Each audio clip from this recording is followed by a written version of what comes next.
Magandang gabi mga kapuso. Ako po ang inyong Kuya Kim. Ay teka, ba't parang may mali? Ang ating temperatura sa itaas na ito ay tinatawag Kuya Kim, ano raw?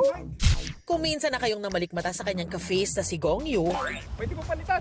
pwes ngayon, tama ang inyong naririnig. Ang Trivia King at kuya ng bayan na si Kuya Kim Atienza, mayroon namang kaboses. Sa ganitong klase lugar, tubo-tubo ang mga puno. Siya ang video editor na si Mon na ang tila pagkakapareho ng boses kay Kuya Kim, patok online. Kuya Kim, ano pong masasabi niyo sa... Trivia time! Si Mon, sideline niya raw ang pagiging voice actor.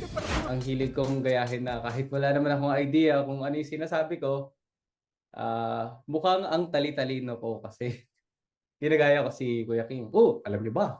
Ito ay natagpuan noong 1977 ng isang Japanese sailor mula sa Japan. Biro nga ng ilang netizens, siya raw ang Kuya Kim na medyo kinulang sa pag-review. Alam niyo ba? At nabuko na nga siya mismo ni Kuya Kim. Ang kanyang panggagaya, nirepost niya. Nagulat ako na parang kinikilig ako kasi idol ko si Kuya Kim. So, ayun, sana hindi siya nga galit. Mag-cruise kaya ang landas ng dalawa? Dahil kimportante ang may alam, yan ang ating aalamin sa mga susunod na araw. Lamig lang, sa malalamig lamang.